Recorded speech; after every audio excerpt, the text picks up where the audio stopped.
इस वक्त मौजूद हो आप मेरे साथ हिंदुस्तान सीबी न्यूज पर, और इस वक्त की बड़ी खबर के साथ हम आपके साथ मौजूद हैं। तो आप मेरे साथ बने रहिए हिंदुस्तान सीबी न्यूज पर और देखते रहिए आंखों देखा हाल। अक्सर फिल्मों में देखा गया है कि बचपन में परिवार और भाई बिछड़ते हैं तो जवानी में मिलते हैं। इस पर तमाम फिल्में भी बनी हैं, लेकिन यह कहानी फिल्मी नहीं बल्कि एक सच्ची घटना है। 10 साल पहले बिछड़े बेटे को जब अपने माँ बाप जवानी में मिले तो बेटे के साथ साथ माँ और बाप की भी आंखें भर आईं। आपस में गले मिलकर खूब रोए। बेंगलुरु से आया तो भाई की तलाश में था, लेकिन उसे अपने माँ बाप और भाई बहन मिल जाने से विकास आज बहुत खुश है। उसे लग रहा है कि आज मानो दुनिया की सारी खुशी मिल गई हो। विकास ने बताया है कि उसके माता पिता आगरा किले के सामने झुग्गी झोंपड़ियों में रहते थे। आगरा आने पर भाई की तलाश में विकास की मुलाकात बच्चों के अधिकार की लड़ाई लड़ने वाले चाइल्ड राइट्स नरेश पारस से हुई। विकास ने उनसे लिखित मदद मांगी। नरेश पारस ने इस संबंध में फिरोजाबाद के डीएम तथा बाल कल्याण समिति को पत्र लिखे। आगरा के डीएम के सामने समक्ष प्रस्तुत कराया, क्योंकि कोर्ट ने अक्टूबर 2021 में विकास के छोटे भाई को गोद देने के आदेश जारी कर दिए थे, इसलिए आपत्ति कोर्ट में ही दर्ज करानी थी, लेकिन कोर्ट बंद होने के कारण आपत्ति दर्ज नहीं करा जा सकी। कोर्ट खुलने पर जुलाई के प्रथम माह में उसकी आपत्ति दर्ज कराई गई। कोर्ट ने 23 जुलाई को कोर्ट के समक्ष बच्चे को प्रस्तुत करने के आदेश बाल गृह अधीक्षक को दिए हैं। तो जानते हैं बच्चों की लड़ाई लड़ने वाले नरेश पारस से कि उन्होंने किस प्रकार सफलता पाई। तो वहीं मिलते हैं विकास से कि उन्होंने अपने माता पिता को किस प्रकार खोजा, क्या कुछ कहना है इस पूरे मामले को लेकर। ये 2 महीना पहले ये विकास नाम का लड़का मेरे पास में मिला था और मुझे इसने बताया था कि मेरा भाई जो कि बालगृह में है फिरोजाबाद के में, और मैं भी यहाँ आगरा के में रहा था, हम दोनों सगे भाई हैं। अब मेरे भाई को इटली गोद दिया जा रहा है। तो पहले तो मुझे बड़ा अटपटा सा लगा, कैसे भाई है ये, फिर लेकिन इसने बताया कि आगरा फोर्ट के सामने जो झुग्गी झोंपड़ियाँ उसमें हम रहते थे, 10 साल पहले वहाँ से गायब हुआ था मेरा भाई। उसे ढूंढने के लिए मैं चला गया था, तो फिर मुझे भी यहाँ बालगृह में दाखिल करा दिया।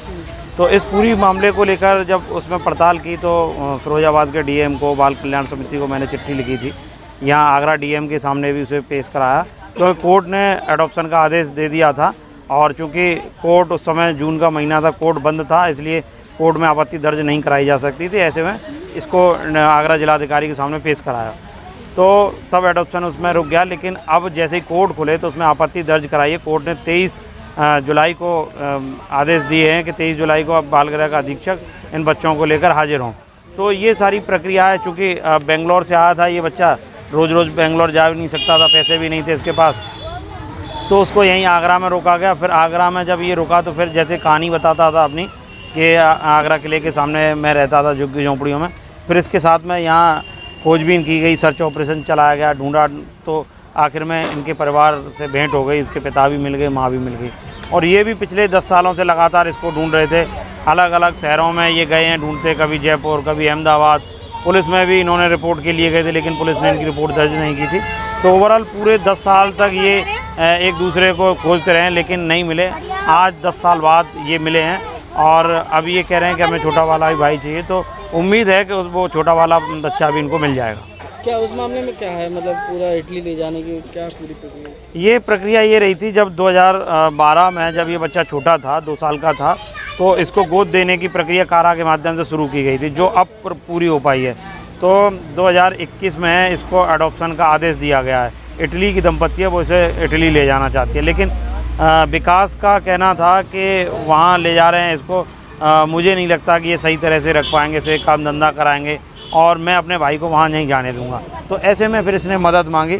हालांकि इटली का परिवार भी यहाँ पे आया हुआ था, लेकिन अब कोर्ट के पाले में गेंद है। कोर्ट जैसा निर्णय लेगा उसमें वैसे किया जाएगा, क्योंकि कोर्ट में प्रावधान था कि अगर इस परिवार का कोई भी, इस बच्चे का कोई भी रिश्तेदार, सगा संबंधी नहीं आया है तो इसको गोद दे जाना चाहिए। लेकिन अगर कोई परिवार का कोई सदस्य आता है तो उसकी आपत्ति को सुना जाएगा, तो उसी के तहत हमने इसमें आपत्ति दर्ज करा दी है।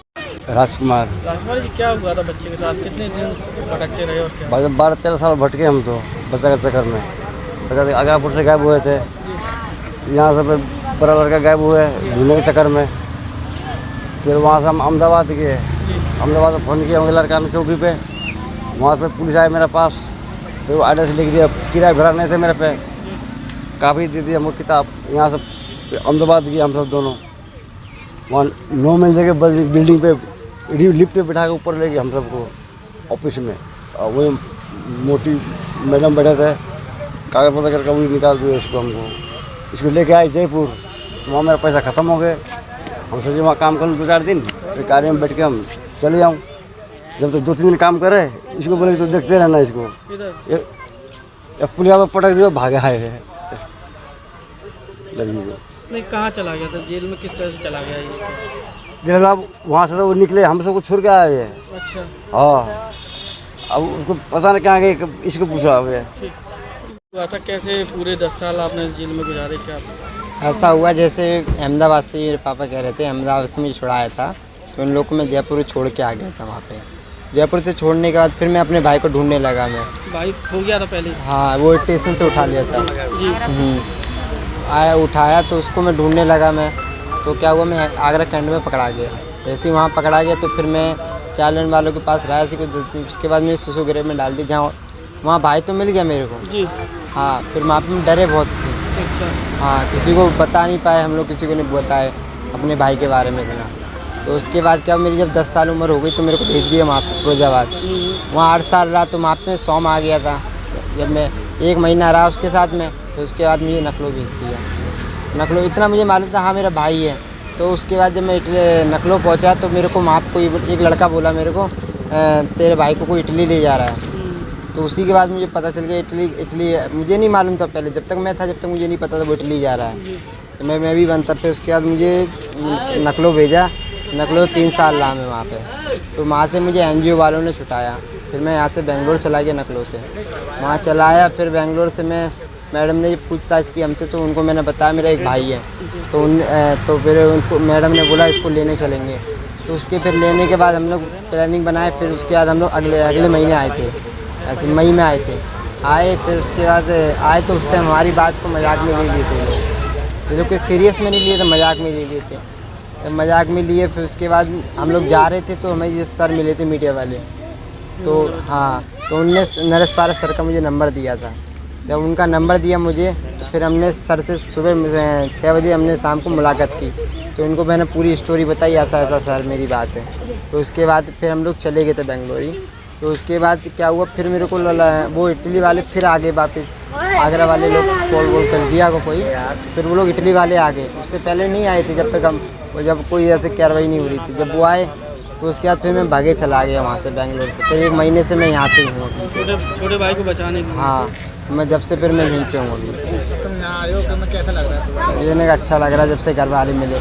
कल के मैं झुग्गी में रह रहा था ना, उससे पहले यहाँ पे तहसील की तरफ। तो उन लोगों ने मेरे को रखा था 1 महीने तक। वही लोग खाना पीना सब वही खिला रहे थे मेरे को। परिवार कब मिला फिर तुम? परिवार तो वो एक औरत ने मुझे कल समझाया, बहुत लोग मुझे समझाए कल वहाँ पे, परसों मुझे समझाया। बोले जब से तू, मैं आया तो बहुत दिनों से 1 महीने से यहाँ भटक रहा हूँ मैं, तो मैंने यहाँ हिम्मत नहीं करी आने की यहाँ पे बस्ती में। हाँ, क्या नाम है? विकास।